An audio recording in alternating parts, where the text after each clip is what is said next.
813, nearly 1 in 7 people in Louisiana are food insecure, according to the nonprofit Feed Louisiana. That means more people in the state struggle with food insecurity than the total populations of Shreveport, Baton Rouge, and New Orleans combined. Just think about that for a second. Dr. B joins us from People's Health to talk about how you can make a difference this holiday season. How you doing, Dr. B? Hey, Tommy, I'm doing good. How about you? I'm well, and I realize how blessed I am, and I realize there, but for the grace of God, go I. So let's talk about food insecurity. What is it?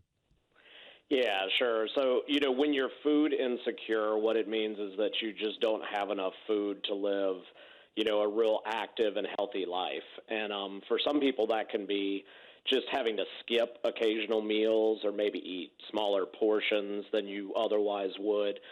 For some people, it means really being consistently without meals and having really little variety in the types of food that you're eating, and therefore you're not getting very nutritious foods as well. Yeah, that's a big thing. What's the difference between food insecurity and hunger? Yeah, so food insecurity is really, it refers to a lack of resources. So what that means is that you just don't have the tools that you need to make sure that you're feeding yourself and your family. So that can be caused by things like money or transportation, the ability to go out and get food. Hunger is different. Hunger is actually a physical symptom or a physical feeling or discomfort that is caused by food insecurity. How long does food insecurity typically last? Excuse me. Well, it really depends. Some people can have chronic or really long-lasting food insecurity.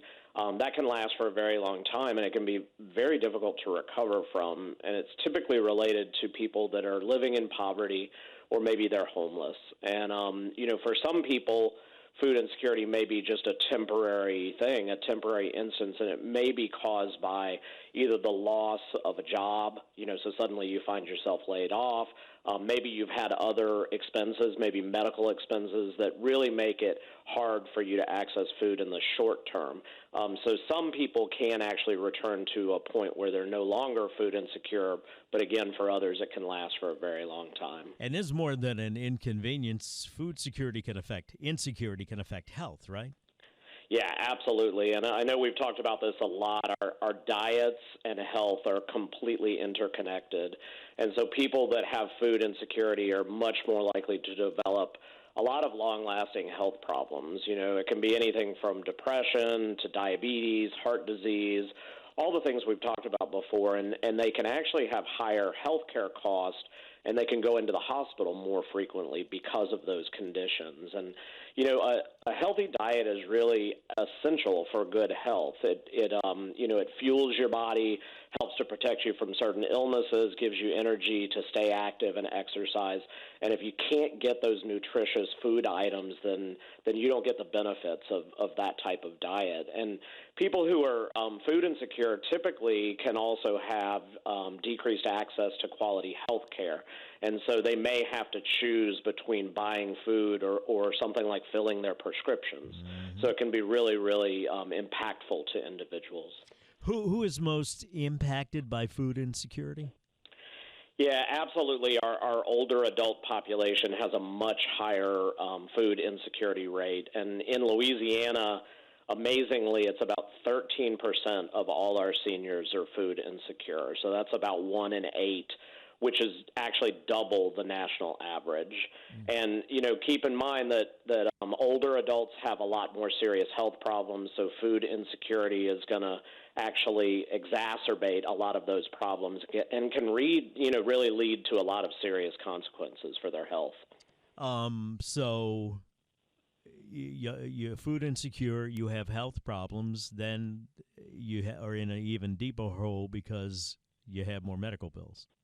Yeah, absolutely. It can become a cycle where actually you can't get the food, you get sicker, then you have more cost because of your illness, and then you can't get food. So it really can cycle back around. Who else has a high rate of food insecurity? Yeah, other groups that we worry a lot about is anyone who has a disability is going to be at a higher risk. They may have limited opportunities for employment. They may have or likely do have higher health care costs as well. And then that also includes anybody with these long-lasting chronic health conditions. And then we definitely see an increase in food insecurity in people of color. So in particular, Black and Hispanic Americans are more likely to be food insecure. And then definitely people who are unemployed, people who have a lack of access to transportation. Either they don't have a car or they live in an area where they don't have public transportation. And then there are people that actually live in a food desert as well, so they just can't get the food that they're trying to obtain. People hear that phrase, and I don't think they understand what that means. What is a food desert? Yeah, a lot of people may remember this right after Katrina, if you were here. We had a lot of food deserts in our area, and a food desert is really, it's just any area where it's hard to get affordable and nutritious food, and that's really the key, is nutritious food. So food deserts usually lack kind of those, nice full-service supermarkets and grocery stores that we may take for granted. And so what happens if you're in a food desert is a lot of times residents will have to buy food from a convenience store or a fast food restaurant. Generally they're going to be paying higher prices and typically get a lower quality food and a lot less variety than you might get in a full-service grocery store. And the thing is, if you live in a food desert, really to get that nutritious, good-for-you food, you've got to travel to a bigger shopping center. But again, that's going to require reliable transportation. So if you either, like I said, don't have a car or don't have access to reliable public transportation, it's going to be very difficult. So we see a lot of issues with people that live in rural areas or low-income areas, and that's typically where food deserts are located. And just because you have something to eat to assuage the hunger, that doesn't mean that you're getting nutritious food. No, absolutely not. I mean, you often can pick up something at a convenience store that's going to make you feel full, but does it really have the nutrients and the vitamins that you need to be good for you food? That's really what the difference is. What causes food insecurity, Doc? I mean, it's really complex. It doesn't have a singular cause. Food insecurity, like I mentioned, is quite often related to poverty, unemployment. Systemic racism can play a role in this in certain neighborhoods that are those food deserts. A lack of affordable housing is a major problem in our area, and then limited access to healthcare services as well. Now, let me take a break. We come back, we'll talk about what People's Health is doing to combat hunger this holiday season. Dr. B making a special appearance with us on Tuesday, since Thursday is Thanksgiving. Nearly 1 in 7 people in Louisiana are food insecure.